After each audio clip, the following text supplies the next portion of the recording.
So our roll-up, such an interesting exercise in Pilates. You know, what I considered to be, in a way, the most difficult exercise in the method.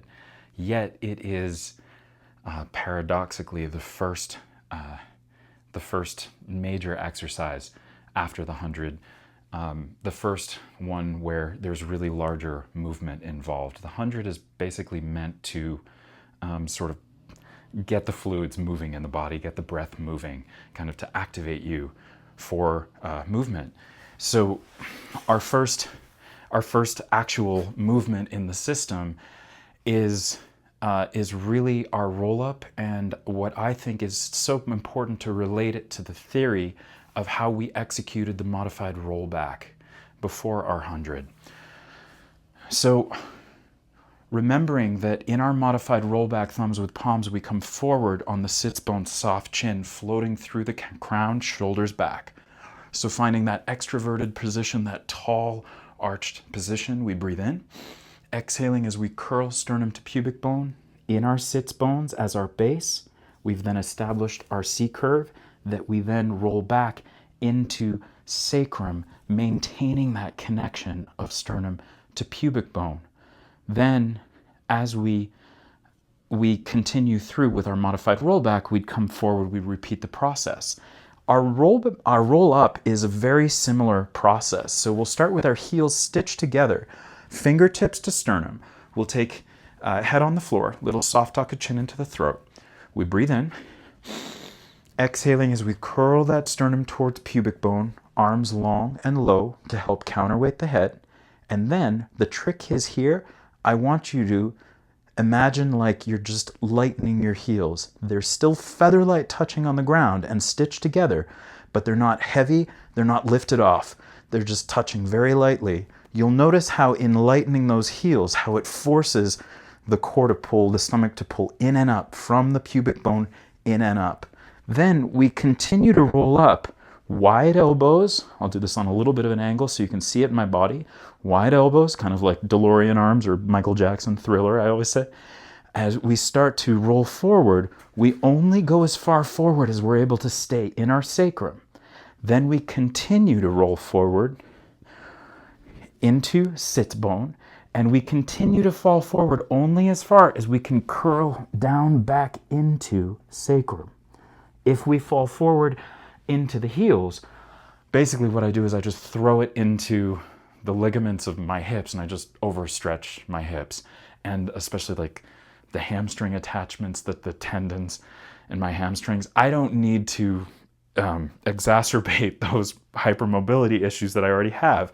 So it's about keeping sits bone, curling deeper into it. You only go as far forward as you're able to keep that in the sits bone as base. Then as we come back with our curl of pubic bone sternum, only as far as we're able to stay in sits bone. Then we continue back to sacrum. Then the trick here is the heels will get lighter as you roll back so that you can stay in your sacrum and not up into your low back. That you stay in the sacrum as the base as you come all the way down. And we rinse and repeat, inhaling chin to chest. Exhale as we come forward. I'm staying in my sacrum the entire time. Heels stitched, heels feather light on the floor. I'm in sacrum maximally. Then I roll to sits bone. Then I stay in sits bone as I come forward only as far as I can stay in sits bone. Then coming back in sits bone. Then I roll into my sacrum. That's when the heels will slide on the floor. And then we stay in the sacrum. If the knees need to bend a little bit for you to stay in the sacrum, whatever needs to happen, just keep pulling that core in and up, that stomach in and up from the pubic bone. And we inhale chin to chest, exhaling, feeling the heels light to stay in sacrum. We come forward to sits bone, we stay in sits bone. Inhaling as we come back in sits bone. Then we roll into sacrum and we continue all the way down to the floor. What often happens, even with a lot of professionals that I see, is that there'll be this tendency to come up and then push through that sticky spot, that difficult spot, where I don't think it's wrong that they're training an ability to get rid of momentum on either end of that sticky spot. But the question to me is how do we dialogue with that sticky spot? How do we find a way to move, to weight shift, or to move the body through that smoothly without any momentum? Because that's really a tenet of the method, is to take out all momentum. So what can we do in the rest of our body to accommodate that?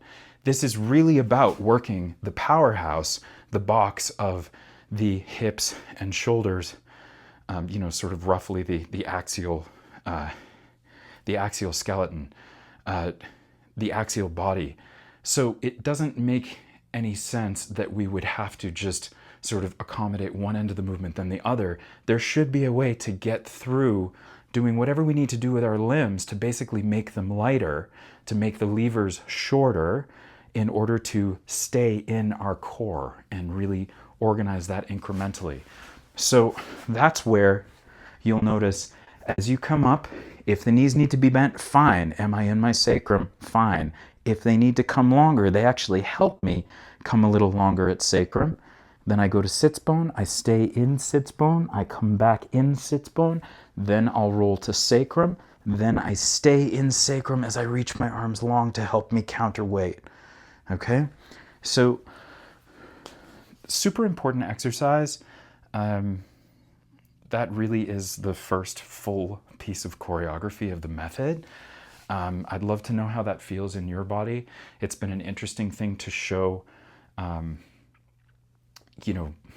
clients that I have in the monkey body work, because we prepare with the rocking, mashing, rolling in order to kind of centripetally activate the core, in 360 degrees, in the helices of the actual tissues, where you can see Tom Meyer's spiral line right there. With that helical activation, we can then take it of an understanding how to helically activate. We can take that through that pattern of that roll up of what we typically think is a flexion pattern in the spine. We can take that through with an understanding of how the whole body wraps in that position in order to execute that function of bending forward. So I hope that I'm curious to hear how that feels in your body. If you have any questions, feel free to reach out. And if you have any questions about the Therapeutic Movement Mastery Program, where you learn the foundations of this theory and how to prepare your body for a deeper Pilates practice, I'm always here to chat about that. Thanks.